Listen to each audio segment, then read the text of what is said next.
Welcome traveler, I'm free-to-play and I'm your guide for successful free-to-play adventure on Terra. Today I will be the Merchant Star with very surprising units.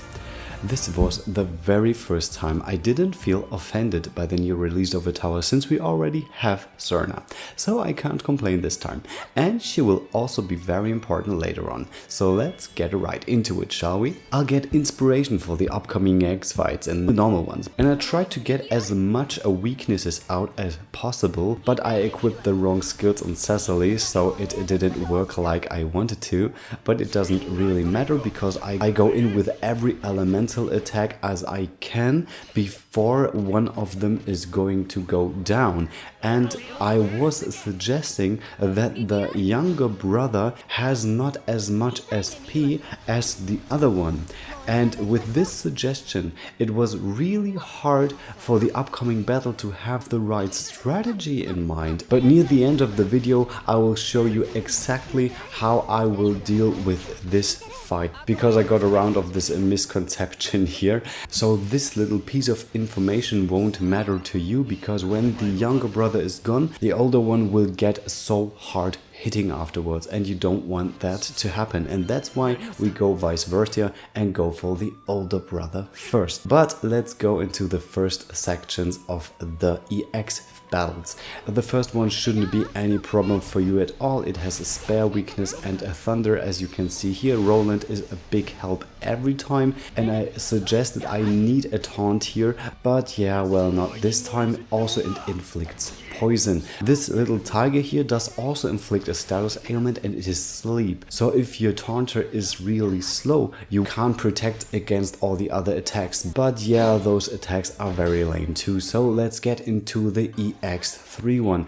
And this was the first Keat Hunter I was able to beat at the first time in the tower. So amazing here. Now we're coming for the first challenge, but nothing is really challenging with Roland on your side, because he can reduce the physical defense and spare defense, and for this tower it's just the ultimate unit, I suppose.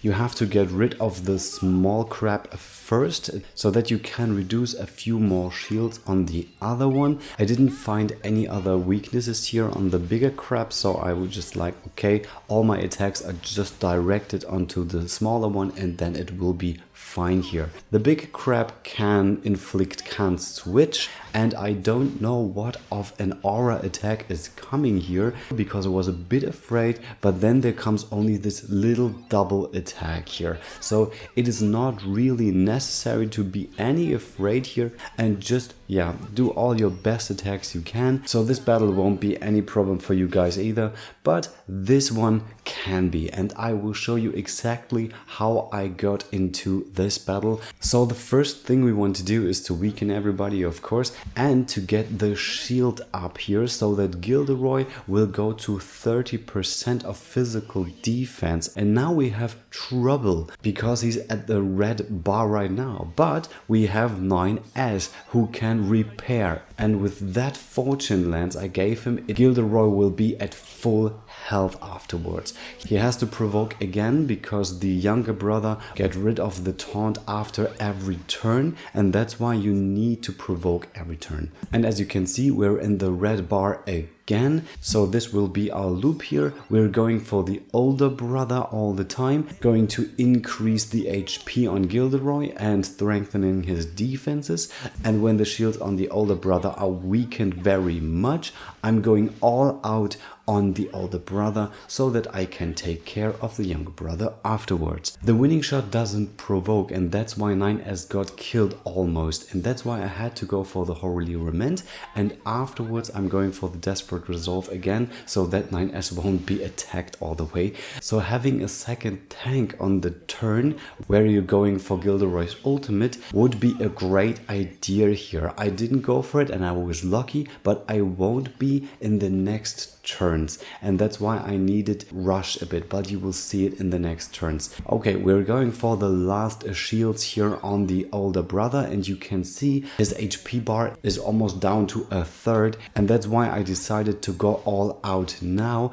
and the interesting part about that is that I didn't use that strong attacks right now, and this shows that the older brother doesn't have so much HP. So at first I thought it is necessary here to have someone like Dorothea in the back who is always capping the polearm damage, and this means if you're going for a second wave of big attacks right now, you could use this turn to ultimately get him out of the way, and you don't need Dorothea or Krauser or anyone else in this case, just a unit who stays behind GLpYh to have some high damage because the BP to consume. And now we're going for the younger brother, and we have to go for the taunt again, and as soon as the older brother is gone, the younger brother will get more turns to attack, and he's still doing the anger management, so we have to go for the desperate resolve at any turn so that we taunt this enemy always to GLpYh, but he's doing very strong AoEs, and that's why 9S is gone now.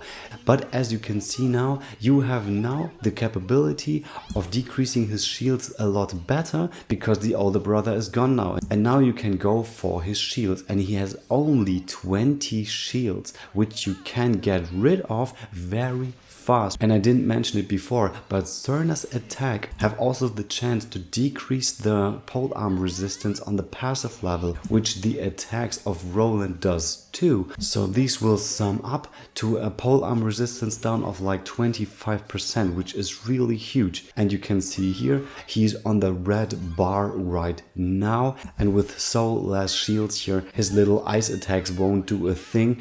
But this crit was really harsh, but we have still lots of units now to take care of the last shields here, and these are all we need, as you can see here, and he won't even have the chance to attack again. So this battle was clearly easier than I expected, and having 9S was the ultimate key to get around this battle very efficiently. And Cerna is Roland's right hand, making the best out of the damage you have. And if you lack Dorothea, will surely be coming in the next weeks, because the last one is a month ago. Let's summarize our units here. So GLpYh should be one of the fastest, so that his taunt is always active, otherwise you can run into problems, and 9S should be really fast too. And I gave 9S and Cardona SP recovery so that they can use their skills more often. Barat's A4 is really good because it's not even increasing the polearm damage, it is also increasing the attack by 50. GLpYh's Lance of Fortune could be a bit better, but it was really fine. As you have seen here, he was in the red zone, but not for long because of 9S. And Cardona didn't even had a Lance of Fortune because I had the triple Valiant charge on 15%. I think that was really good. Tressa's Fortune Lance could be even stronger here. I thought I'd go for the evade strategy sometimes, but she can't evade elemental attacks, so I was like, okay, maybe I should keep that. And let's take a closer look at Largo's A4 accessory, which is really nice. It gives a lot of HP, gives 15% polearm damage up, and raises the duration of paralysis, poison, bleeding, and all this stuff, which is really great. But for all of those who have Richard or Dorothea, I don't know if the heroic merchant emblem could be of any use. I have the charts, I take it right now. What do you think of Largo's A4, and did you even go for the Hunter's emblem? Please write in the comments, or if you have any questions about the topic, you can also write in my Discord group. And if you like this channel to class up, I really appreciate a subscription and thumbs up. See you next time, you're free to play.